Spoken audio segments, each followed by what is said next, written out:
Oi, pessoal, sejam muito bem-vindos ao Quem Pode Ampara.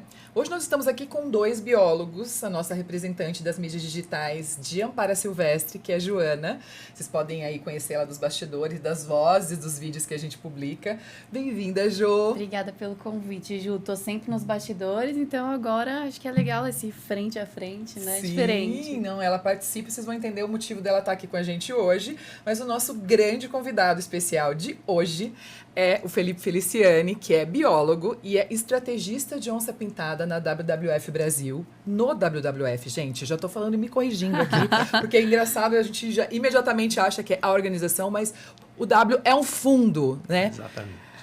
E eu gostaria de começar já dizendo, Felipe, que vocês sempre foram uma grande inspiração pra gente, assim. Então, receber você aqui, receber, né, a representação do W, e principalmente nesse momento onde a gente vem desenvolvendo uma parceria muito bacana no Pantanal, né, no trabalho com onças pintadas, pra gente é uma grande honra, então seja muito bem-vindo. Obrigado, Ju, pelo convite. É muito bom poder estar aqui, falar sobre a organização que eu trabalho. Que bom saber que a gente está construindo mais coisas juntos, né? Uhum. A gente vinha participando de várias oficinas, de vários espaços onde a gente vinha se encontrando. Sim. E aí começamos no ano passado, com até a própria publicação, que a gente vai começar hoje também, né, a falar sobre isso. Uhum. E agora estamos avançando nesse trabalho que para a gente é super importante, super estratégico. Né? Falar de Pantanal é falar de onça pintada. Não tem como a gente dissociar uma coisa da outra. Uhum. E assim, é super importante que a gente tenha parceiros tão comprometidos, sérios, que saibam efetivamente o que eles estão fazendo, para que a gente, mais do que promover coisas, a gente possa fortalecer coisas. Maravilhoso. Acho que é isso que talvez esse seja o grande papel nosso assim, nesse cenário. Estou muito feliz de estar aqui com vocês também. E vocês se saem muito bem, e só uma organização como vocês, tão respeitada, né, enfim, mundialmente, para conseguir essa articulação e conseguir reunir as organizações para trabalhar em conjunto, né? Isso é um grande desafio, não é não? Talvez seja um dos maiores, né? Acho que para o Pantanal nesse e para meio, vários, né? para o Pantanal e para vários outros territórios, né? Acho que existem o nosso meio, acho que o meio ambiental, né? O meio socioambiental, ele mistura muita gente, né? Ele mistura o setor público muito forte, são muitas, né? Assim, São muitos interessados, né? E aí você tem a esfera federal, você tem os estados, você tem em alguns lugares você vai ter ali os municípios envolvidos também, né? Várias outras organizações do terceiro setor, academia, enfim, cada um com seus interesses, cada um com as suas necessidades, com as suas prioridades. E aí a gente vem tendo esse exercício, né? De ver como que a gente realmente fortalece isso, entendendo que nós temos as nossas prioridades, a nossa estratégia e que talvez o nosso grande trabalho seja encontrar sinergia entre as nossas e as de vocês, por exemplo, para que o trabalho que a gente vai fazer em conjunto faça sentido para as duas organizações. Não faz sentido, né, a gente fazer uma contratação para que saia um produto que faz sentido para mim, mas vocês que estão lá no território, lá na ponta, falar, estou fazendo aqui, mas é mais porque, né, tipo, legal, é o WWF pedindo aqui, a gente... Tipo, não é o que a gente quer, assim, né? Assim, até porque a entrega é diferente, né? Temos inúmeros consultores que são incríveis e que entregam produtos maravilhosos. Mas quando a gente fala de trabalhar com outras organizações do terceiro setor, elas são diferentes. Tem que ser diferente, porque a gente precisa construir, senão não tem permanência, né? Se você pensar bem, é quase impossível você ter profissionais que conheçam tanto, de tantos biomas, de tantas especialidades, né, de tantos segmentos de biodiversidade, e que isso seja interno, né? Então, nada mais inteligente, né, do que você fazer esse diagnóstico, entender justamente quem são os agentes que podem contribuir para que o objetivo que vocês desenvolveram, né, seja mais bem sucedido. E o uso efetivo do nosso recurso, né? Exato. Assim, recurso é um negócio muito difícil para se trabalhar, causa socioambiental. Sim. Então, ao usar esse recurso, a gente precisa saber exatamente qual que é a melhor escolha para que seja efetivo. A gente não pode correr o risco de colocar numa organização onde a coisa não vai funcionar legal, onde existe um risco maior do que um resultado. Né? Então, assim, acho que essa relação de encontrar as melhores pessoas, as melhores organizações, os melhores profissionais, aliado a salvaguardas socioambientais firmes, fortes, né? Que estabelecem que o nosso trabalho respeita todos os direitos envolvidos, sejam eles de comunidades tradicionais, comunidades indígenas, ribeirinhos, as comunidades não humanas, né? Que são tão importantes para nós. Então, assim, são tantos entes envolvidos nessa construção e que dá trabalho. Muito. Mas que é o nosso trabalho. Né? Assim, se a gente quisesse fazer alguma coisa mais fácil, talvez a gente não tivesse entrado nessa, né? Então, acho que dedicar tempo, eu nunca falo que é gastar tempo, mas acho que dedicar tempo construindo essas pontes é algo que a gente faz assim com muito orgulho. Inclusive de trazer até para os nossos doadores, para os nossos apoiadores. Olha, projetos demoram para trazer resultados. Sim. Porque assim, você vai apoiar pessoas lá no Pantanal, eu vou apoiar pessoas, posso apoiar pessoas no Pantanal com determinado recurso. Mas até a gente conseguir construir essa relação, até a gente conseguir ter ali uma certeza de que os parceiros com quem a gente está trabalhando são os parceiros que vão conseguir trazer os melhores resultados de acordo com as premissas estabelecidas pela nossa organização, Sim. isso toma tempo. Com certeza. É isso, sim. A gente estava junto, acho que a primeira vez, quando eu te conheci, a gente estava numa oficina em Campo Grande há 3 anos atrás. 3 anos atrás. E assim, agora que a gente conseguiu efetivamente colocar o projeto para rodar no campo. E não é que, nossa, e lá a gente estava com um monte de gente que era super, parceira. Vocês assim. conseguiram reunir os melhores profissionais da área. Então, mas assim, e ainda assim a gente, olha, para chegar no ponto de, agora a gente vai para campo. Agora bota na lama para a gente efetivamente colocar a coisa para rodar. Mas para a gente também não deixar as pessoas tão curiosas, o que nos conectou foi o bioma Pantanal. Exatamente. Né? E qual é o grande objetivo de vocês no Pantanal? Hoje a gente tem 2 grandes objetivos quando a gente fala de Pantanal, né? Tá. Assim, como onça pintada é uma espécie prioritária dentro do WWF Brasil, então falar de Pantanal, não falar de onça pintada, e falar de onça pintada e não falar de Pantanal é uma coisa meio impossível de dissociar. Então, a gente tem aí um componente muito de promoção de coexistência, já que a gente, infelizmente, com certa frequência, a gente vê ouve relatos de abates frequentes, assim, de onça pintada no território. Inclusive, é a grande causa, A maior causa de morte de onça pintada no Pantanal é a caça. Acho que a maior causa de morte de onças... No geral, No geral, hoje, Ju, assim, porque a gente fala do Pantanal, talvez seja um pouco mais, mais fácil da gente ver pela alta densidade de onça. Agora, assim, a gente tem projetos no sul do Amazonas, por exemplo, onde a gente está falando do arco de desmatamento, onde a gente está o tempo todo tirando a área de floresta e colocando gado. Então, assim, você cria zonas de conflito o tempo todo.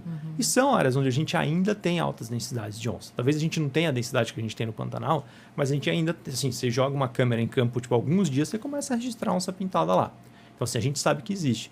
Então, assim, hoje, acho que em quase todos os biomas brasileiros onde a gente ainda tem comunidades viáveis de onça pintada, o abate por retaliação vai ser a maior ameaça, assim, Porque aquele abate, é aquela ameaça que me incomoda muito, que é a ameaça que ela tira diretamente o bicho da natureza. Sim.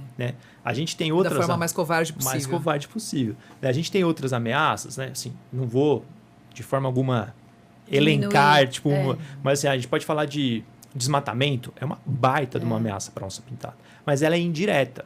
A gente sabe que ela vai causar um efeito, ali, depois de um certo período.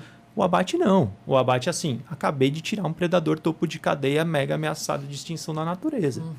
Mas o Pantanal tem muita onça. Cara, não tem muita onça em lugar nenhum. Essa é a... Tem que esclarecer. Desmistificar isso, desmistificar. Porque é uma coisa meio, nossa, mas tem... O cara matou uma onça. Assim, cara, uma onça é muita coisa. É muita coisa. Assim. Como mensurar, muita o que isso coisa. significa. A gente está tentando, sabia? A gente está fazendo um estudo na rede WWF. A gente quer, talvez até a gente consiga lançar no Dia da Onça esse ano. Que importante. Para valorar o que é uma onça fora da natureza. Caramba. Quanto de impacto financeiro. Porque para alguns setores a gente precisa falar de dinheiro, Qual que é o impacto financeiro de você tirar um indivíduo desse da natureza? Olha, o que vai causar? Quais são as soluções baseadas na natureza, que é um tema que está latente, na discussão. Quais são as soluções baseadas na natureza que, ao tirar uma onça do território, ao tirar uma onça do ecossistema, você vai impactar? Uau! Mas, enfim, falei um monte de coisa e não te respondi o que eu tinha para falar. E a outra coisa que a gente tem olhado muito para o Pantanal, coexistência e conectividade.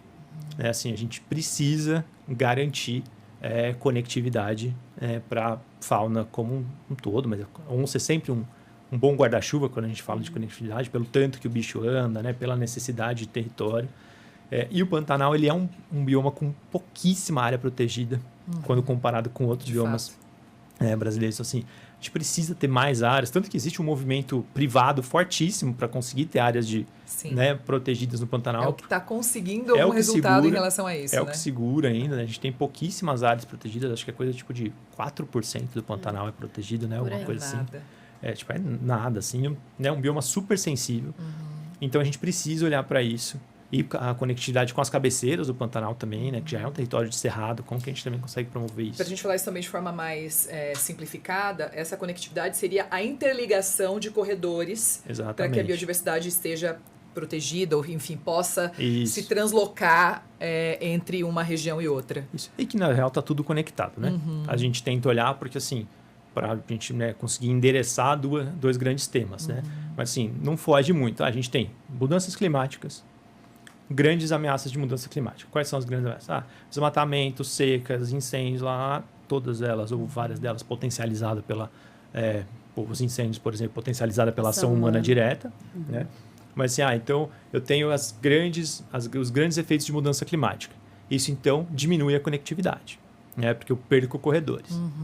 Ao diminuir a conectividade, os bichos estão mais expostos. Isso. Ao eles estarem mais expostos, eu crio mais zonas de conflito.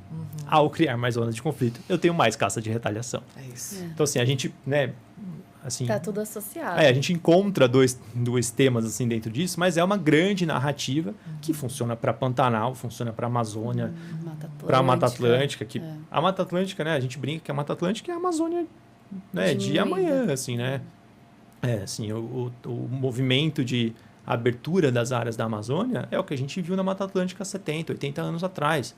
Não foge muito disso. O nosso modelo de expansão ele é meio semelhante, assim, né? Então, assim, de que maneira que a gente consegue frear isso em territórios tão sensíveis? É um desafio. Mesmo porque os animais não conhecem fronteiras, né? Eles a gente, mesmo no nosso trabalho ali, né, que a gente tem o Paul, que é nosso responsável pelo projeto de coexistência, e que está ali numa fazenda, né, estabelecido em um espaço, em um território, onde já aconteceu dele dormir dentro do carro com medo, porque uma das onças que ele monitorava estava com um filhote e ele estava com medo dela avançar para a fazenda vizinha, e ele sabia que lá ela não estaria protegida, né, e que isso poderia acontecer a qualquer momento e de que ela estaria exposta, vulnerável, porque era um fazendeiro que não quis, né, ter conversa, nem se abrir para a possibilidade de implantarmos medidas que pudessem proteger o rebanho dele, né, sem que existisse essa necessidade, né, de retaliação, etc.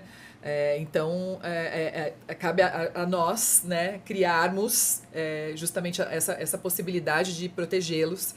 Porque é isso, eles não sabem se a fazenda do vizinho vai proteger, vai matar, ou se é amigo, se não se é uma pessoa que simpatiza com a causa.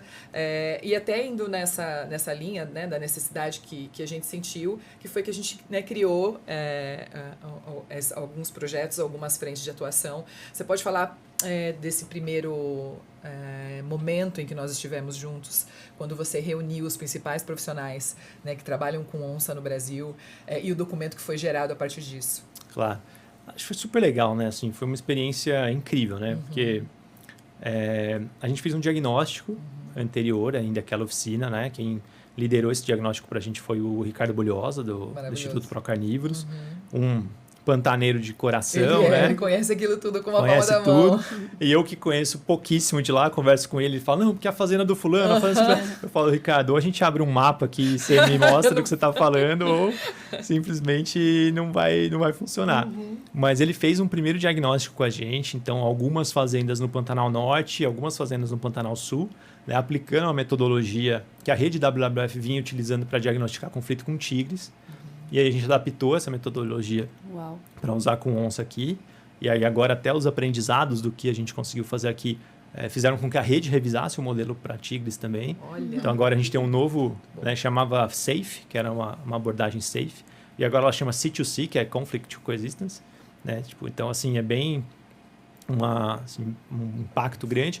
E aí o Ricardo trouxe esses resultados para a gente. Os resultados eles são sempre muito críticos quando a gente faz um primeiro diagnóstico, né? Assim, muita gente fala que mata. Quem não fala que mata, fala que o vizinho mata. E às vezes o vizinho é ele mesmo, né? Então, assim, só que ele não... Né? Tipo, meu amigo... Nossa, meu amigo é péssimo. Assim, meu amigo, vai se expor. Então, acho que tem esse movimento. E aí o Ricardo fez esse primeiro diagnóstico para a gente. E aí a gente viu, é realmente uma uma necessidade que exista um plano de promoção de coexistência para o Pantanal. Aí eu convidei o Silvio Marchini, outro mega parceiro nosso, uma super referência na agenda de coexistência, para a gente fazer uma oficina para a construção desse plano. E aí a Cíntia, que é a minha colega, né, do W, que está lá em Campo Grande, incrível também, conhece todo mundo, e foi ela que juntou aquela galera toda. E aí a gente falou, Cíntia, a gente precisa fazer uma oficina bem legal, assim, para a gente conseguir. E num primeiro momento, lógico que as oficinas, assim, elas, quanto mais diversas elas são, né, na representatividade, mais esse documento ele fica robusto. Mas a gente tem que entender também o que a gente tem condições de fazer num determinado momento, até para a gente conseguir chegar em algum resultado. Então A a gente prática disso tudo, né? porque senão assim, às vezes a gente coloca muitos setores diferentes dentro de uma mesma conversa e aquilo trava de um jeito que a gente não chega em produto nenhum. Esse é um grande desafio, porque os interesses podem ser muito diferentes e ali a gente não queria discutir interesses, assim, a gente não queria entrar nesse nível de discussão. Né? A gente queria, assim, quem que realmente tem informação para trazer, porque a gente estava fazendo um plano, a gente não estava criando uma política pública, a gente não estava... É um plano. Diferente. Um plano que o W pode implementar, ou que a Ampara pode implementar, ou que a SOS Pantanal, o On Safari, qualquer um dos parceiros que estava ali pode pegar embaixo do braço, né, e levar. E aí a gente fez esse convite, e aí tivemos vocês, On Safari, SOS Pantanal, Instituto Homem Pantaneiro, Pantera, a Embrapa Pantanal, com certeza vou esquecer alguém, né? Mas a Procarnívoros ali com o Ricardo. Então, assim, várias organizações que atuam já há muito mais tempo no Pantanal do que a gente nessa temática. E aí a gente construiu esse plano. E foi a primeira vez que eu e o Silvio, a gente já fez isso para alguns territórios, para algumas paisagens no Brasil, mas foi a primeira vez que a gente fez para a escala de bioma, o que é um grande desafio, mas que ali a gente conseguia fazer pelo nível de informação que a gente tinha naquela sala. Com certeza. E aí dali o Valfrido, da Embrapa, convidou, né, assim, sugeriu que a gente transformasse aquele resultado em um artigo científico para ser publicado. E aí o Silvio liderou para a gente a escrita desse artigo, a gente conseguiu publicar, então é muito legal, assim. E aí, lógico, que aí agora para a implementação das atividades, a gente precisou dividir o território, né?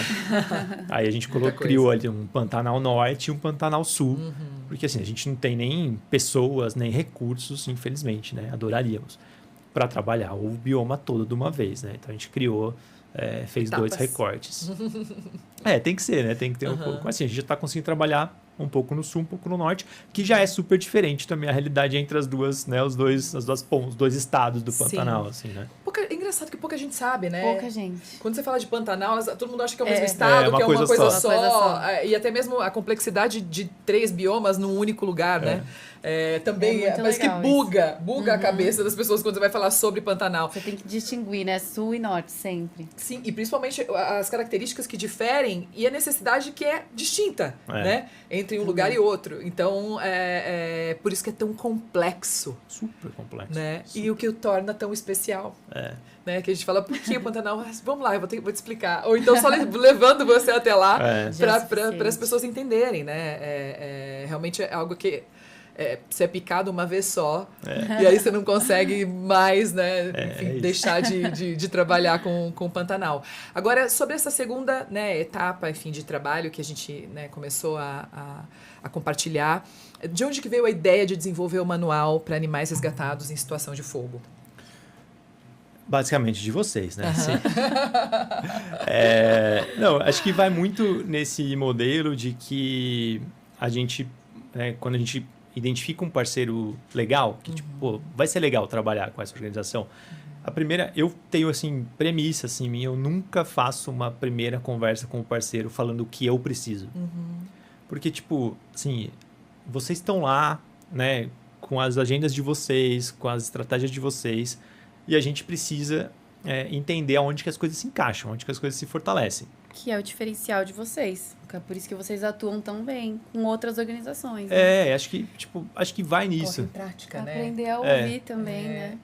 E aí a gente tinha no projeto uma linha de recurso, né? Uma linha assim de um componente que a gente fala, que olhava para fogo, para impacto de fogo.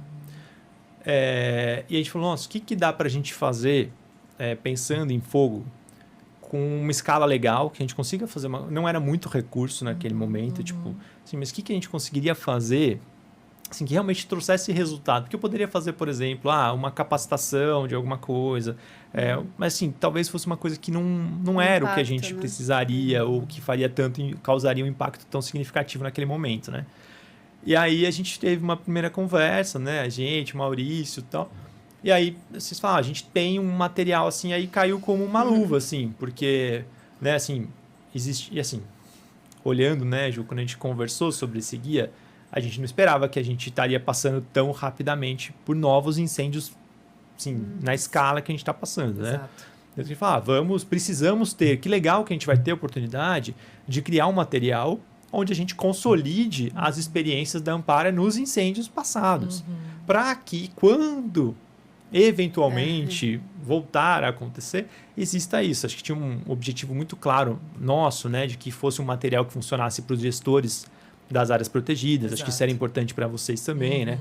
Então, acho que casou muito nisso, de que tipo, a gente tinha um componente de que a gente queria de alguma forma endereçar, que era essa questão do fogo, e que hoje ele se tornou assim, acho que, né, acho que bom, né, que a gente colocou energia nisso. Total. Porque lá atrás a gente falava, como que vai? E agora, infelizmente, se a gente olha para a ciência, e a gente tem que olhar para a ciência sempre, né, que você falou, o W é uma organização baseada em ciência, a gente não faz nada sem ciência, a gente tem uma mega equipe de ciências dentro da organização, e a nossa equipe de ciências falou, olha, gente, em janeiro, a nossa equipe de ciências falou, provavelmente o Pantanal vai ter os incêndios mais catastróficos dos últimos anos por causa disso. E mostraram os estudos que eles fizeram de matéria seca, lá. Então, assim, e a gente estava com o guia fazendo, né? Assim, então, a gente falou... Foi uma necessidade, acelera real. Que a gente precisa desse material Real. pronto.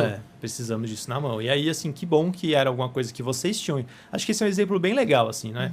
Porque, assim, é uma coisa que fazia sentido para Ampara. Muito. Né? O material que vocês tinham ali meio... Né? Eu lembro cabeça só, né? Não, exato. Não, as fichas, uma né? provocação extremamente Exatamente. necessária, importante.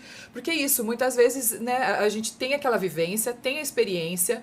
Conhecimento que vai ajudar muito, porém estava na cabeça das pessoas. Isso, estava num lugar ali que não poderia ser compartilhado com ninguém da forma que estava, né? E o quão isso poderia encurtar caminhos, né? Diminuir sofrimento, enfim, de quebrar a cabeça, né? Você ali ter um facilitador que pudesse fazer com que as pessoas que estão diante de situações como essa saibam o que fazer, saibam como agir. Porque o nosso desespero foi justamente chegar no momento e a gente tá com pessoas que realmente não sabiam como começar, né? Então, foi uma provocação, assim, muito feliz, num momento perfeito. E que bom que isso aconteceu. E eu posso falar que Jo, que colocou, foi ela que ilustrou e fez aqueles desenhos maravilhosos, assim. A gente, né, aos poucos vai descobrindo os talentos das pessoas que trabalham com a gente. Que bom, né? Ela é uma pessoa multitalentos e, obviamente, né, tudo que ela traz em relação ao conteúdo que é desenvolvido. Mas quando ela fez a ilustração, a gente falou, gente, ficou um material lindo. Como que foi pra você, Jo, participar? Porque ela já tem uma demanda super intensa, né? E aí a gente falou, eu acho que a gente não vai tentar outra designer, uma pessoa... Se a gente não conversar com a Joana antes, ela vai ficar pistola com a gente. Eu ia ficar triste, pois é. Eu sou uma pessoa emocionada, né, Ju? Sim. E aí eu sou da causa, eu sou bióloga. Então, pra mim, foi um prazer enorme. Agradeço muito, Ju, por isso. E foi um diferencial, porque é isso, eu já fui picada pelo animal ali, bicho Pantanal. Já fui pro Pantanal antes de conhecer a Ampara, já era apaixonada. E aí poder colocar em prática, né, transformar isso em algum tipo de impacto, é muito legal. Foi uma coisa muito emocionante. Fico até emocionada.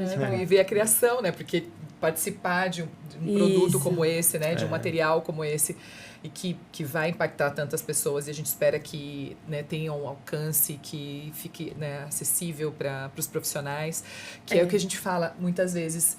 Gente, na época do fogo, a gente tinha muito essa questão de, né, não ter o protocolo, não saber o que fazer, Por que as pessoas têm tanta dificuldade de ligar e perguntar e pedir ajuda, né? Então, às vezes, essa dificuldade da interlocução, né? De falar com alguém dificulta, né? E faz com que esse processo seja mais doloroso e difícil. Então, muitas vezes, ter ali acessível, né? Olha aí, emocionada, falando de emocionada, a pessoa já mete a mão no microfone. Isso, sem dúvida nenhuma, vai ajudar muita gente e poupar o sofrimento de muito bicho, né? Sim, mas acho legal nessa fala da construção mesmo do guia, que foi um processo muito técnico no começo, né? Então, tivemos os médicos veterinários que tiveram na linha de frente... E aquele material bruto, muito bruto, né? Muito bruto.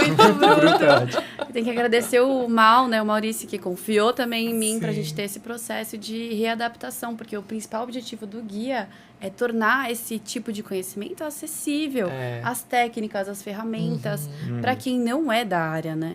Então, até a gente que é biólogo, quando eu olhei aquilo, né, agora que eu sou comunicadora, eu vi... Sim, né, que o Jorge, nosso veterinário, mandou, né, que estava ali, novamente, na linha de frente, ele como veterinário, o material todo, muito técnico, como eu vou traduzir isso, exato, né? Então, foi muito legal simplificar. Esse processo, foi muito massa, ficou muito legal, acho que é um material único, assim, né? Sim. Eu sou crítico, assim, às vezes, de publicações, porque acho que às vezes a gente faz muita publicação e o uso disso nem sempre é aquilo que a gente... Então, acho que a gente tem que ser muito criterioso, assim, sabe? Na hora de escolher uma publicação. Mas essa, acho que é uma que foi muito acertada, assim. Porque, tipo, é um conteúdo que precisa estar ali. É um conteúdo que ele é atemporal, assim, né? Porque... Lógico, vão aparecer novas metodologias, novas coisas e tal. Mas, assim, quando eu vi, fiquei muito impressionado. As ilustrações são incríveis. Parabéns, Joana. Sim, ficou muito... Quando eu descobri que era alguém da equipe da Amparo, eu falei, caraca, estou muito bem, assim, tipo, a ideia de ter uma pessoa que fez, assim, né? Porque, né, tipo, faz na mão, assim. O Maurício até falou no e-mail, ainda precisa vetorizar. Eu falei, caraca, pra mim tá pronto. Exato. Era a nossa impressão, né? Mas é isso, acho que esse movimento de colocar todo esse aprendizado... Com certeza. Eu estava ansioso para ver, e aí eu fui para uma campanha de captura de onça negócio e o Jorge estava lá. E aí o Maurício tinha falado para mim, não, agora só falta o Jorge revisar. Mal sabia ele que eu estava indo encontrar o Jorge. Aí eu cheguei e falei, e aí, cara, como é que é? Ele, não, tá comigo mesmo, tal, tem muita coisa. Eu falei, cara, porque a gente tinha, né, a primeira versão tinha muito mais coisa, né, porque era muito material. Teve que enxugar. Muito material. E aí eu até falei, com dor no coração, cara, mas eu acho que algumas coisas assim, né, tipo, tem que ser um pouco mais prático mesmo, assim, de que forma que quem tá ali na linha de frente, que acho que esse é o nosso objetivo, né, vai bater o olho e falar, pô, então tal coisa eu posso fazer tal coisa, ou o que você falou, né, Ju, pô, tem isso aqui, eu vou atrás de alguém que saiba realmente fazer isso, eu não preciso saber, não é um guia para eu pegar e fazer tudo o que tá ali, sim, mas em muitos casos, para a pessoa saber que existe aquilo. Eu acho que é pra ela ter uma noção mesmo. Pô, existe um negócio que a galera da Ampara sabe como fazer. Então eu vou lá na Ampara e falo, peguei aqui, entrou um bicho assim aqui, com tal lesão e tal. E não só isso, o Pantanal é um lugar muito remoto, então precisa ter o mínimo de estrutura, que sejam os aparatos ali, as ferramentas, né? É muito particular. Então, isso acho que também ajuda bastante. E a pessoa ter noção do que ela pode passar ao manipular aquele animal. Porque quando você vai fazer um resgate, você precisa de 5 pessoas para levar uma anta. Então, você precisa entender um pouco mais do animal, como que vai ser esse processo. Sem dúvida. Né? Saber que tem o que fazer, né, Joana?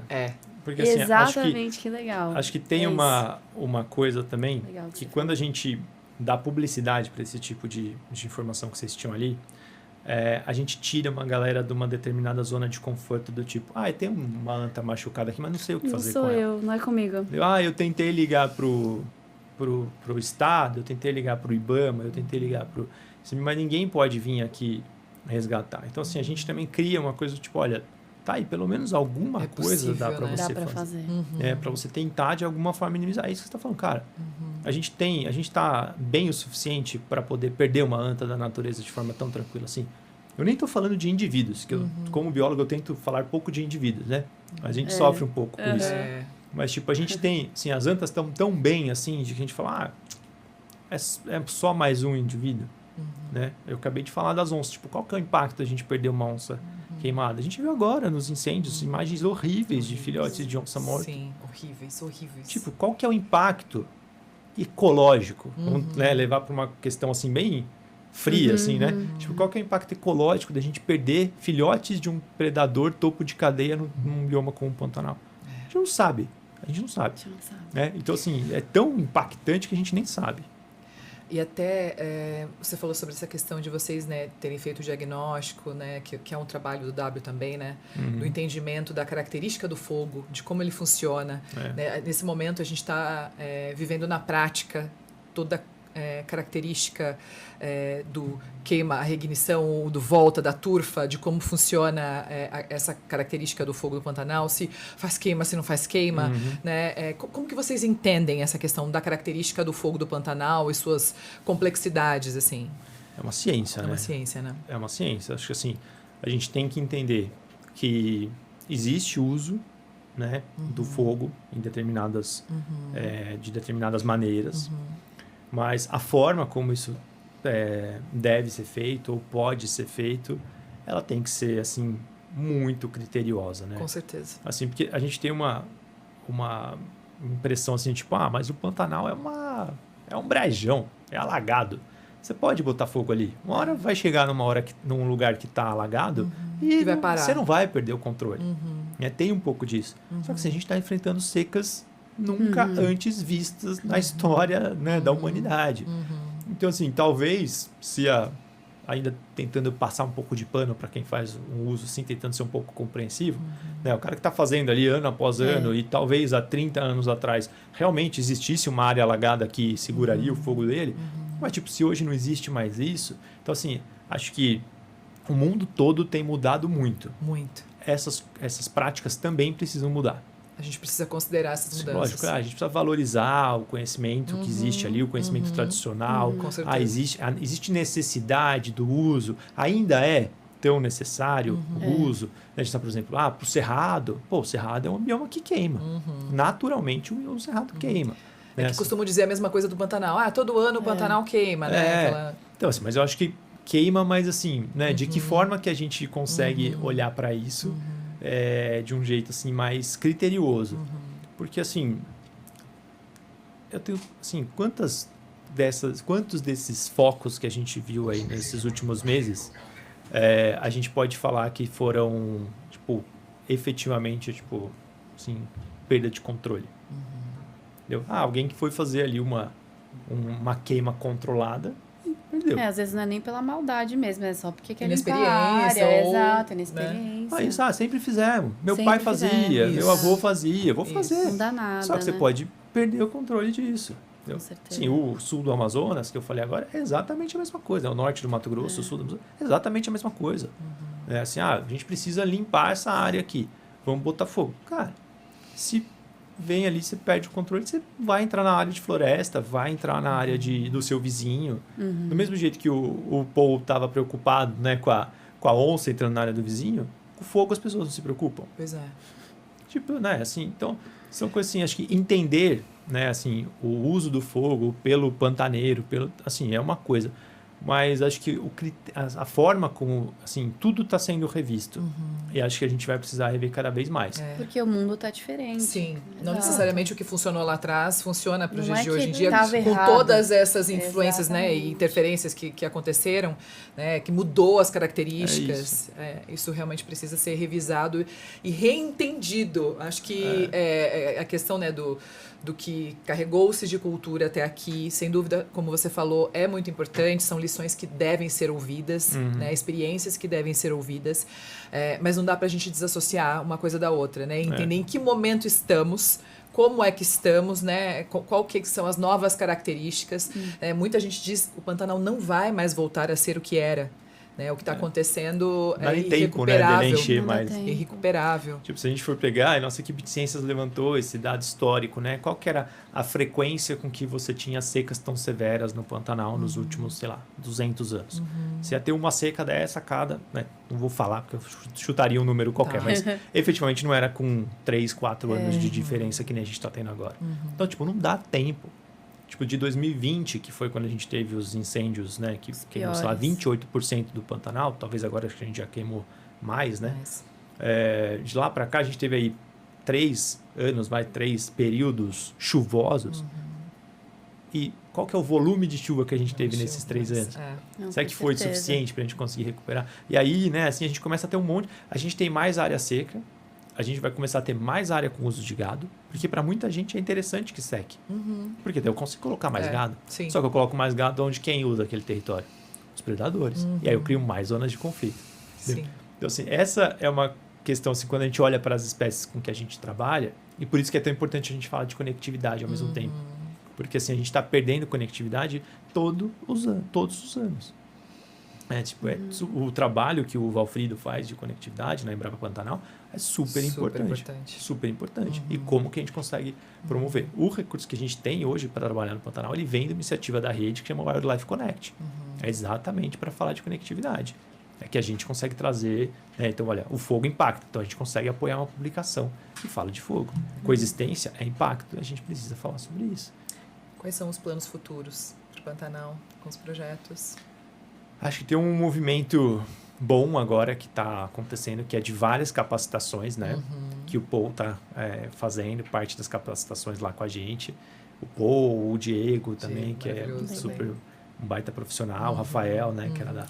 Tipo, o grande, né? Assim, professor disso tudo. E um ponto super importante, né, Ju, nesse momento das capacitações, que várias delas vão ocorrer agora nas próximas semanas, dentro de sindicatos rurais. Ah, isso é demais. Assim, acho que isso não é uma ideia nossa. Não foi a gente que chegou lá na porta dos sindicatos e falou: oi, tudo bem? Eu sou do WWF, eu queria vir fazer uma capacitação. A gente fez isso. Assim, o Fernando... Foi literalmente bater lá na porta. O Fernando, da Pantera, já tinha uma relação. Falou: olha, tal, a gente consegue andar, consegue entrar. Tal, e a gente consegue... Mas que bom que hoje a liderança de alguns sindicatos estão abertos a essa conversa. É isso, né? Tipo, a gente consegue entrar nesse sindicato, Que acho que é isso que a gente, né, voltando no caso que você falou do Paul monitorando a onça dele para ele não ir pro vizinho, a gente precisa chegar nessas pessoas. É ótimo, que bom que tem um monte de proprietários no Pantanal que compram áreas e criam áreas de conservação, mas tem um monte de gente que cria área no Pantanal para criar gado. Sim. Né? Então, assim, acho que o Pantanal tem a maior densidade de onça e a maior densidade de gado do Brasil. Tá pronto para dar errado. Parece incompatível, né? A gente precisa olhar. Então, assim, a gente precisa chegar nessas pessoas. E realmente, se a gente fizer nossos cursos, olha, abrimos um curso, WWF, Amparo Silvestre vai dar um curso em Campo Grande, em Cuiabá, em não sei o que, onde. Venham. Essas pessoas não vão vir. Mas assim, então a gente tem que ir aonde essas pessoas estão. E levar a experiência do que está acontecendo. Também não pode ser aquela coisa muito assim, etérea, do tipo, olha, a gente pode fazer... Não, o que vocês estão fazendo na área de vocês? O que o pessoal faz na área da Pantera? O que o Diego tem feito nas áreas onde ele atua, onde ele trabalha, compartilhar sabe? as experiências. Então, assim, é isso, dá para fazer. Né? É um movimento que a gente fez em vários biomas. Eu levo o pessoal lá do Onças do Iguaçu para vários territórios do Brasil, porque a experiência que eles têm lá é incrível de resultado. Então, eu levei eles para o Acre, levei eles para o sul do Amazonas, e aí a gente começa a capacitar pessoas para trabalhar a coexistência nesses territórios, para a gente começar a entrar nessas propriedades. Porque, assim, não somos nós que vamos conseguir ir de porteira em porteira. A gente pode fazer. A gente pode fazer. É assim que começa, mas a gente precisa do apoio. A gente precisa que alguém faça que fale a mesma língua, né? Que faça parte do grupo. Enfim. Então, agora a gente tem esse movimento com as capacitações. Né? A gente está criando um GT de coexistência. Então, tipo, aquela galera que participou da oficina lá de 2, 3 anos atrás, mais alguns que a gente trouxe. Então, assim, manter assim, um grupo permanente onde a gente trabalhe e onde a gente se corresponsabilize pela implementação desses projetos. Ótimo. É isso. O W não está ali para ser, tipo, quem vai fazer tudo. Não, a gente quer, tipo, a gente fez o planejamento lá atrás. Como que isso impactou o planejamento da sua organização? Como que isso impactou as ações da Ampara, da Pantera, da SOS? Tipo, como que vocês... a gente conseguiu olhar para isso. Para a gente saber também que valeu a pena a gente ter olhado para aquele movimento. Né? Tipo, não, pra gente não fez muito sentido. E a gente falou, então beleza, já tem um ponto de atenção, sabe? Então, tipo, olha, também eu bati no microfone, só pra você não ficar então, assim, tem um movimento da gente conseguir chegar nas pessoas. Por isso que a gente teve que recortar o Pantanal em paisagens menores. Tipo, olha, então aqui, nessa paisagem, a gente vai conseguir acessar 20, 30 proprietários nesse primeiro ano de projeto. Beleza, vamos. Então, vamos. E acho que um outro componente que é super importante, que com certeza você já deve ter ouvido essa pergunta de várias vezes, porque todo mundo que eu ouço direto, todo mundo que trabalha no Pantanal ouve, quantas onças tem no Pantanal? Né? Tipo, a gente precisa conseguir monitorar mais onça no Pantanal. Porque existe, né, ali no Jofre, né, um mapeamento, né, essa identificação dos indivíduos, mas só, né? Agora, né, tem na Pilval, o Paul começou a fazer, mas e nas espinhas de peixe, nas fazendas, né, pela Transpantaneira, ou, né, imagina, se isso para estender para bioma, então, como que a gente consegue né, chegar nessa estatística? Então, a gente tem um componente de apoio ao monitoramento, então esse trabalho do Paul, a gente quer apoiar ali, ó, né, porque tem um monte de dado que, assim, acho que isso é um movimento muito legal, assim, que a gente fez, né? A Cíntia, né, conversou com o Paul. Então, olha, eu tenho os dados, mas eu tô sem condições de tempo para trabalhar esses dados, por exemplo. Isso não então, beleza. Então, a gente pode tentar trazer alguém para te apoiar no trabalho com esses dados. Botar alguém para triar os dados de sei lá quantas câmeras que você tem no campo e que você vai ter ali centenas, milhares de vídeos, de fotos e, sei lá, pra gente conseguir olhar para isso. Essa é a sacada, né? Se tornar um multiplicador e somando nas coisas que já estão acontecendo. Né? E acho que, desculpa te cortar, Júlio, mas acho que esse ponto do monitoramento ele é super importante, porque a médio e longo prazo a gente consegue realmente saber se o Pantanal tem tanta onça assim e qual que é o impacto do que está acontecendo no Pantanal na população de onça. Sim. Porque senão a gente continua com essa falsa sensação de que as onças do Pantanal estão super bem porque tem muita. Sabe, assim, quando você compra um negócio que você gosta muito de comer, e você compra, e você fica com um pacote, assim, que você fala, eu posso comer muito disso. Porque eu comprei um pacotão, assim. E aí, de repente, você vai comendo como se não houvesse amanhã, e um dia acaba. Então, assim, eu acho que tem uma sensação meio dessa, assim. Tipo, tem muita onça no Pantanal. Porque você vai pro Pantanal, você vai ver onça. Né? Você vai pro Pantanal, você vai ver onça, porque existe hoje um turismo bem estruturado, organizado, que outrora também foi geograficamente o ambiente ali, né, o lugar ajuda. Né? Mas assim, sei lá, 10 anos atrás era um turismo super assim, controverso, né? Como era feito, principalmente na parte norte. Sim. Então assim, aquilo foi melhorando. Então beleza, assim, então você tem essa sensação, hoje você vai lá, o cara, não, eu te dou 100% de certeza que eu vou te mostrar uma onça. Ou eles falam, tipo, 98. Eles falam 98 só porque se você for azarado, você vai falar, nossa, eu tô nos 2% aqui no Viu Onça. Pois é. Né? Você vai se culpar ainda. Mas então, tipo, você tem lá lugares onde você, assim, com quase certeza, você vai conseguir ver uma onça pintada na natureza. Como em nenhum outro lugar do mundo. Como nenhum outro lugar do mundo. Então, isso dá uma sensação de que, tipo, é fácil. De que tem onça sobrando. Exato. Mas é isso que a Ju falou, a gente não sabe como que isso está acontecendo fora desses territórios, onde existe monitoramento, onde existe informação. Então, assim, lógico, a gente não vai conseguir monitorar o Pantanal inteiro, mas a gente vai, né? Hoje, felizmente, a gente tem modelagens incríveis que a gente consegue pegar dados de um lugar de outro e falar, então a gente tem X mil onças no Pantanal com dados de 2024. Pronto. Vamos repetir em 2028? E aí, lá em 2028, a gente tem X menos 30%. Pronto.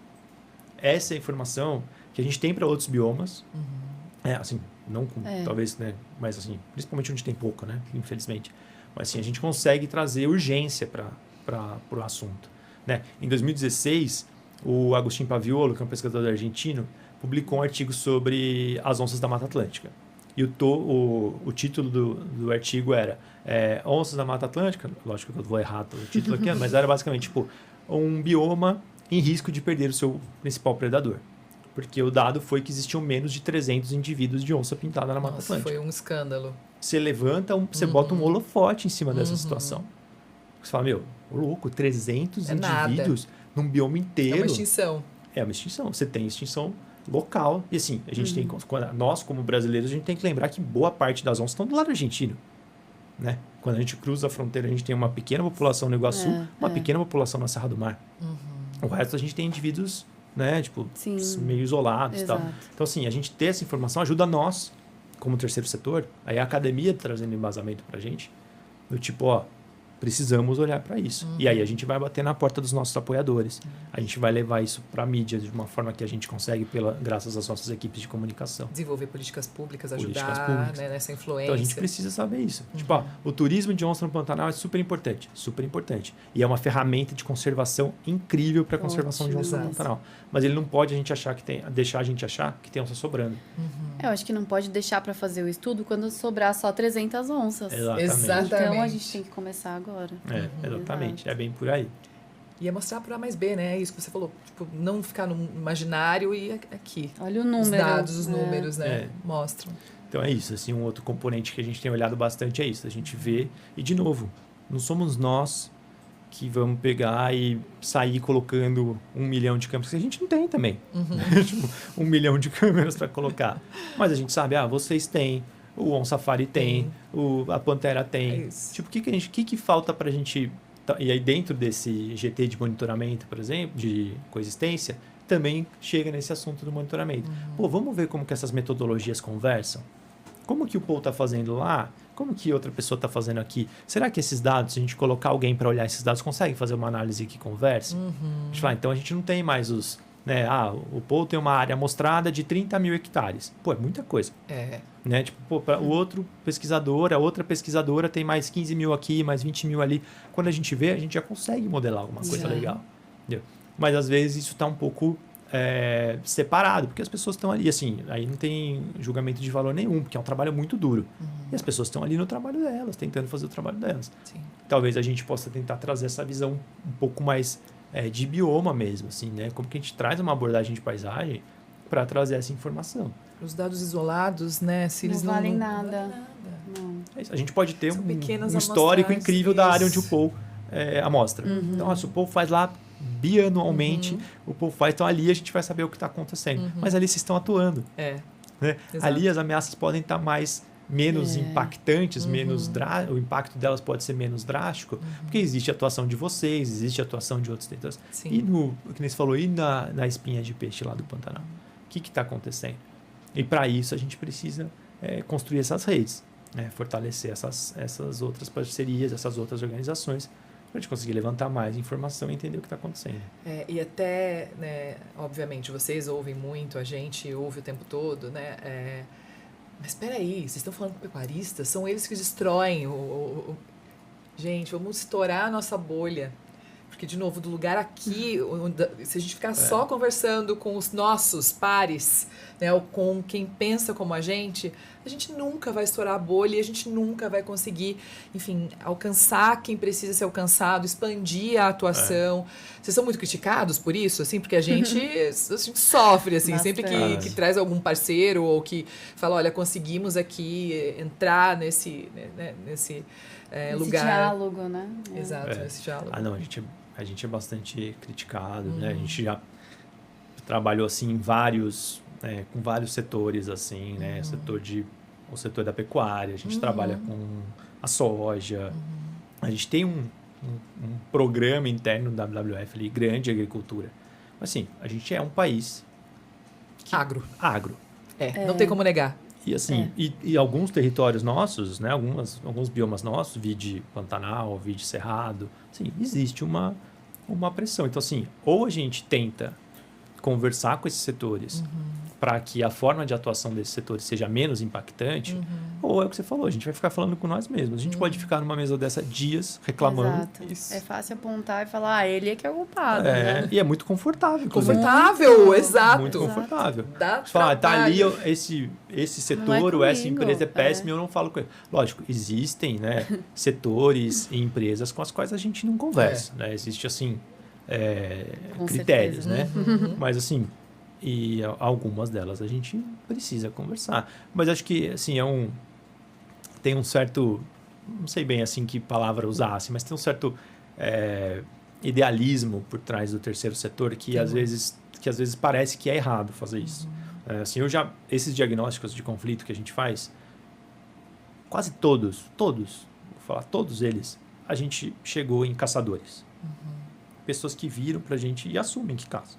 Lógico que se eu entrevisto 60 pessoas, não são 60 pessoas que vão falar que caçam, mas eu vou ter 2 que vão virar e falar assim, eu caço onça. Abertamente. Eu caço onça, se ela vem predar meu bezerro, eu mato a onça e tal. E aí, às vezes, quando você conta isso para pessoas que não estão envolvidas, a pessoa fala, e você fez o quê? Você denunciou? A gente fala, mas o nosso papel ali talvez não seja esse. O nosso papel é entender o que está acontecendo naquele contexto, por que essa pessoa está agindo assim. E, igualmente, como eu sempre ouço essa história do tipo, eu mato, igualmente, sempre que a gente faz oficinas iguais que a gente está fazendo no Pantanal agora, eu ouço assim, eu nunca tinha ouvido que dava para fazer diferente. Pois é. Assim, eu tenho uma experiência no sul do Amazonas, né, ali na região de Apuí, que ela é tipo, todos os meses Apuí bate recorde de desmatamento, né, quando a gente fala de Amazônia. E a gente foi lá e teve casos, assim, de pessoas que, tipo, que falam, não, eu já matei e tal. E aí depois a pessoa fala, olha, eu nunca, faz 20 anos que eu tô aqui. Imagina como era a Apuí há 20 anos atrás, né? Se hoje ainda é um território difícil de atuar. Eu nunca tinha ouvido que dava para fazer diferente. Eu nunca tinha ouvido. Isso já faz valer o seu trabalho. Pra mim, assim, cara, eu voltei de lá transformado. É isso. Voltei de lá transformado. Tava o Thiago e a Aline do Onças do Iguaçu lá, a gente foi pra lá e eles foram mostrar. Né? E, tipo, você começa a conversar, as pessoas falam, quanto custa pra... se você matar onça, não, eu contrato alguém pra matar onça. Né? Porque te matar onça não é simples. Eu gasto X pra matar onça. Quanto tempo você fica sem onça na sua propriedade depois de matar uma onça? Porque lá é uma área que tem muita onça. Não é que você resolveu o seu problema. Não resolveu. Em 3 meses já tem uma onça que ocupa. Porque tem machos procurando território, tem filhote dispersando e tal.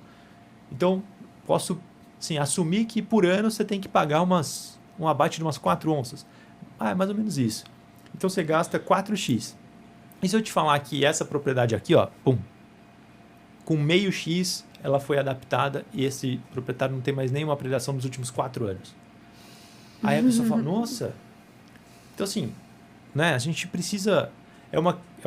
Trazer soluções. Eu não acho que a gente não deve usar um tom, assim, não é professoral, porque a gente aprende muito mais do que a gente leva. Com certeza. Então, nunca acho que a gente está ensinando nada. Possibilidades. A gente está trocando. Então, tipo, olha, eu entendo a sua realidade. Eu entendo que para você aqui, o seu bezerro é sua propriedade, né? Tipo, é importante para você. Perder um bezerro é um bem, assim, perder é um prejuízo para aquela pessoa. E, assim, a relação que, né, a gente tem uma relação com a fauna silvestre que ela é diferente de outras pessoas. Enviesada. Então, tipo, né, você não vai falar, comeu o bezerro, né? Mas devia estar com fome, né? Tipo, inclusive, você começa a conversar, as pessoas começam a entender que existe uma causa por trás da chegada desse animal na propriedade dele. Sim. Então, morreu uma vaca minha, eu joguei a carcaça no fundo da fazenda. Pô, assim, é um predador que só come carne. Ficou um cheiro de carniça ali, ele vai chegar. Ele vai chegar pela carniça, ele vai olhar pra frente e vai ver um bezerrinho ali. Então, tipo, aí o pessoal... então, beleza. Então, a carcaça é um negócio que atrai. O manejo do pasto são áreas muito grandes, né? Tipo, áreas irregulares. Então, assim, o pasto é muito largado. Então, você tem um capim alto. Né? Assim, como que a gente consegue... Assim, fica propício. A área da maternidade, o bebedouro, tudo isso influencia, né? Tudo. Nossa, onde ficam suas vacas quando elas estão parindo? Não sei, né?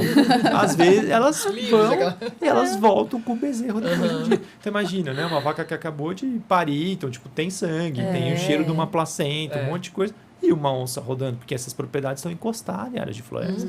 Então assim, acho que entender a realidade das pessoas com quem a gente está atuando, ela é muito importante. Muito. De que, assim, a conservação, ela não é mais o que ela era, tipo, há 10, 15... Não é mais o que ela era 5 anos atrás.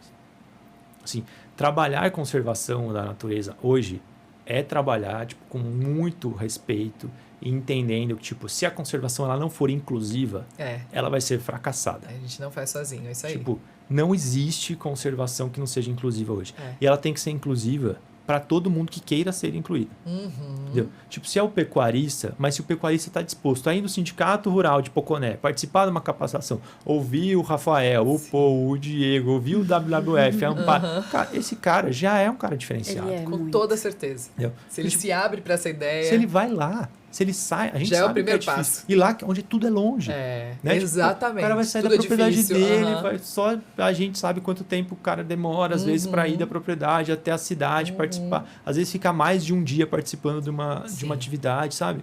Tipo, assim, assim, a gente precisa entender que quem quer ser parte, a gente tem que acolher. E assim, de um vai chamando pro outro. O cara vai lá e fala, nossa, eu fui num negócio lá no Sindicato Rural, super legal, cara. Eu vou falar, esse negócio de onça, eu vi, e aí um vai trazendo pro outro. E a gente vai conseguindo ampliar as áreas onde a gente está apoiando, ampliar as áreas onde a gente está atuando. Todos os nossos projetos, a gente começa com pouco recurso, né, para conseguir mostrar que existe impacto naquilo, a gente, né, e aí a gente vai conseguindo ampliar. E aí você vai ter, tipo, 2, 3, 4, 5 propriedades que estão atuando. Hoje, por exemplo, vou falar do sul do Amazonas de novo que eu estava contando. A gente está indo para o 3º ano. Hoje a gente tem uma fila de espera de propriedades que querem ser parceiras do projeto. Olha que legal. De que querem ser monitoradas. Porque, tipo, no começo era assim, vamos em quem tá disposto. Vamos em quem tá falando, pô, eu tô perdendo, mas eu não gosto. Porque a gente fala, eu mato, mas eu não gosto de matar onça. Porque eu gosto do bicho. Eu respeito o bicho, mas ele tá predando o meu rebanho. É um prejuízo, né? Então, assim, a gente começa por isso. E aí esse pessoal vai falando, ó, tem um projeto aqui na minha propriedade, eles colocaram uma câmera ali na fundiária e tem uma onça que tá usando ali. Ah, então eles colocaram uma luz, um radinho de pilha, colocaram um cincerro no pescoço de X% do meu rebanho e melhorou pra caramba. Eu não tenho, desde então, faz 2 anos que eu não perco mais gado. Pô, o cara pega e fala isso pro vizinho dele. No dia seguinte, o vizinho dele tá procurando alguém pra ir lá, porque o vizinho dele não quer perder também. Entendeu? Então, assim, é um processo, tipo... E se a gente tivesse nessa do tipo, você mata onça, eu vou te denunciar, eu vou te levar... A gente não estaria conseguindo chegar nesses lugares. São, assim... O conhecimento, o conhecimento dessa galera é super importante para monitoramento, nossa, né? Para rastrear bicho, para captura de bicho, nossa. Então, assim, acho que a gente tem muito que aprender nesse trabalho, muito que aprender. E muito que, tipo, tem muita coisa para fazer. E a gente não vai fazer sozinho jamais. De fato, tem muito trabalho, né? Muito. Eu nunca, enfim, tinha vivenciado nada parecido do que o Pantanal, né? A realidade ali, o dia a dia do Pantanal. Eu falo que parece que é um lugar que foi feito para não ser habitável, né? Porque é tudo tão difícil, o solo, a terra, a água, enfim, né? Todas as influências ali, os agentes que fazem com que tudo seja tão... Muito hostil, né? É essa palavra que define o Pantanal. E quando a gente olha para isso, né, essas conquistas, né, que é o que nos alimenta e faz com que a gente continue. Porque, de novo, é tudo tão complicado, é tudo tão difícil. Né, e são essas pequenas conquistas, esses pequenos passos que mostram que a gente está no caminho certo. E que dando as mãos, e que ouvindo, e que se mostrando humilde, né, entendendo o problema, qual é a dor daquela família, daquele produtor, daquela fazenda, enfim, daquela situação, né, como é que a gente pode estar aqui. E eles entendendo a gente como alguém que pode contribuir né, com o trabalho soluções, dele, ou mesmo, né, perspectivas diferentes. É muito árduo, mas ao mesmo tempo, quando a gente vê que é possível, é gratificante, né? Demais, a gente olhar e vale a pena, aos né? poucos vale a pena, faz valer a pena. Tudo que a gente se dedica, toda a energia que a gente coloca nisso, que não é pouca, né? Não é. Acho que a gente trabalha em um dos setores mais, assim, tipo... a gente mistura trabalho com propósito. Exato. Né? É racional e emocional. E aí a gente fala, eu vou colocar toda a energia que eu tenho para fazer isso acontecer, né? É porque é missão. Por isso fala, eu preciso ver isso acontecer, assim, eu não quero... Né, que esse seja, né, assim, tipo, a Yara lá do Iguaçu, ela fala, tipo, que ela vira para as pessoas e fala, você que ela fala, tipo, você aceitaria viver num mundo sem esses olhos dourados de uma onça pintada? Ai, né, tipo, arrepio. Tipo, mas é isso, né, ela tem uma fala que ela fala, eu sempre falo isso que eu acho muito boa, assim, que ela fala que ela tenta mudar, né, o projeto, tenta mudar, assim, a visão das pessoas pelo amor, assim, tipo, que, tipo, como que você entende, tipo, não dá, né, para você aceitar, tipo, você quer que a sua próxima geração viva num mundo sem onça pintada? Olha o privilégio que é poder ver um bicho desse. Tipo assim, não dá, cara, não dá, assim. E tem que ser uma coisa que não somos só nós. Sim. Que, né, que estamos super envolvidos nisso, Sim. Que a gente fala, eu não quero viver num mundo sem onça pintada. Mas, tipo, mas assim, o pecuarista do Pantanal tem que virar e falar, eu também não quero viver num mundo sem onça pintada. É isso. Porque, tipo, é muito legal, é muito incrível. Tipo, pô, esse bicho assim, cara, né? Tipo, ele foi pintado mesmo, é uma obra de arte. É uma obra de arte. É uma obra de arte da natureza.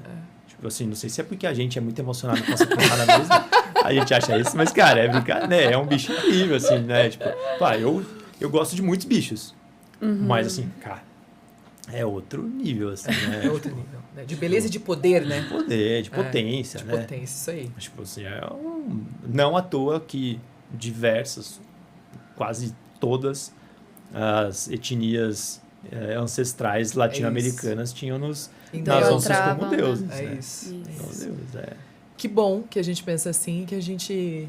Né, tem aí sempre motivos para continuar e se fortalecendo e, enfim, multiplicando e produzindo conhecimento, né? É isso. As pontes, né? Quer fazer alguma pergunta especial para eles? Alguma coisa que você queira fazer, queira... Acho que não, acho que... Foi tudo, passamos por tudo, né? Acho que sim. Muito, muito feliz mesmo. Eu também não sabia muito dessa nova etapa do projeto de coexistência, né? Eu vi que a publicação é linda que vocês fizeram, que é um guia também de coexistência. Muito legal, todo ilustrado, todo...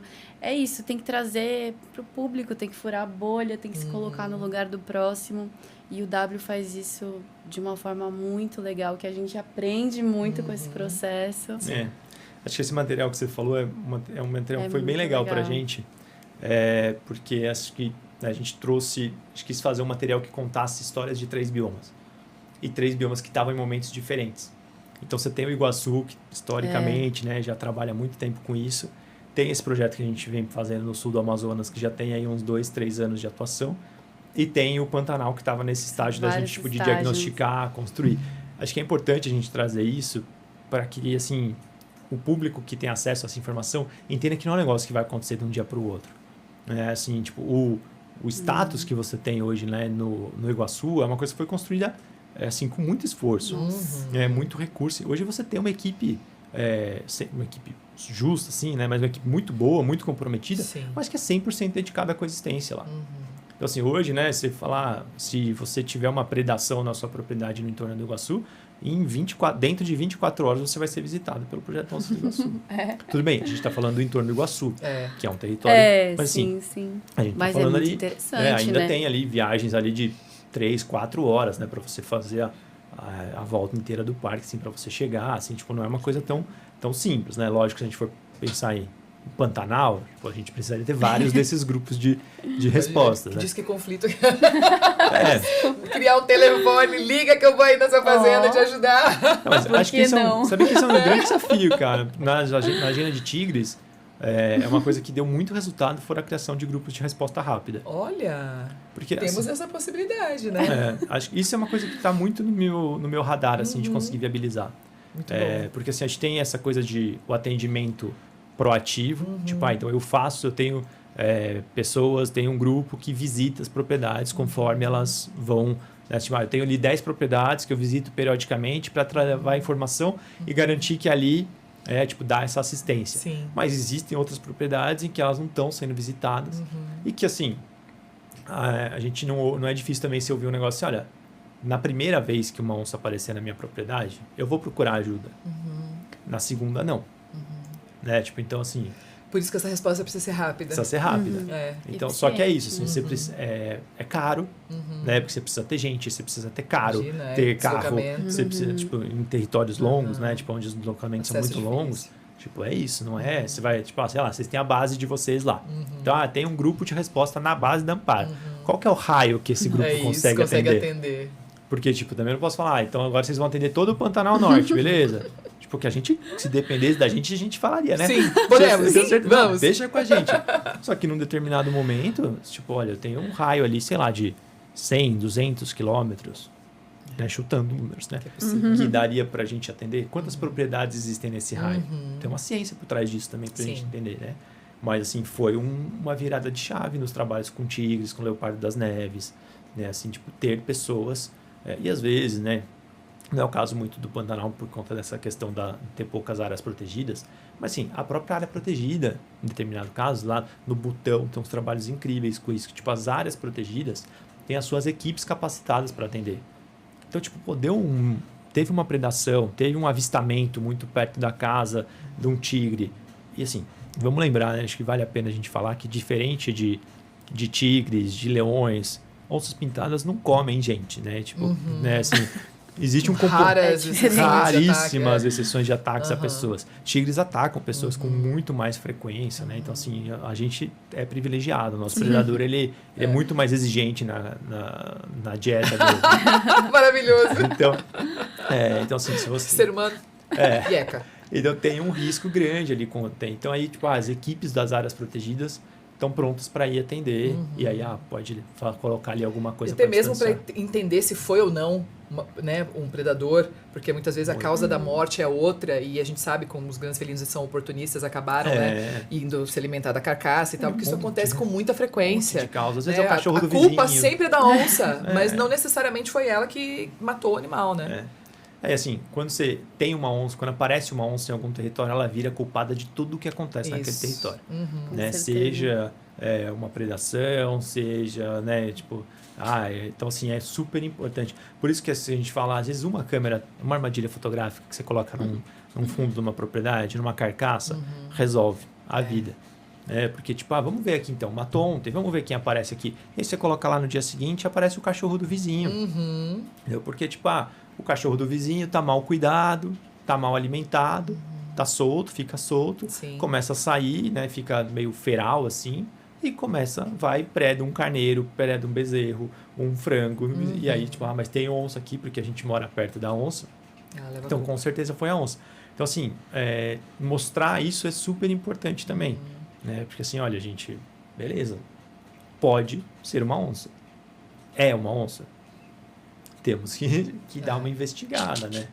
Então, assim, é um caminho a se seguir, mas que é um caminho cheio de... As ideias na cabeça já... mas é super importante. Disque conflito, é louco. Botar esse telefone tipo um disque pizza, espalhar pra Poconé inteira, todo mundo. Aconteceu, liga, não faça nada, nada. Liga pra gente. Né? Vamos ver se a gente consegue trazer uma resposta. Sabe, né? Antes de tomar uma atitude drástica. Isso, né? conversa com a gente antes, por favor. É bem por aí. Quem sabe? Diz que Quem sabe? Estamos futuros. A parte 1. O call center. Ideias novas surgirão, projetos novos estão por vir. Muita coisa. Temos um desafio enorme, mas que bom que temos vocês, que, enfim, temos outras organizações, que estamos pensando em conjunto, né? Que estamos aí com um objetivo em comum. Futuro.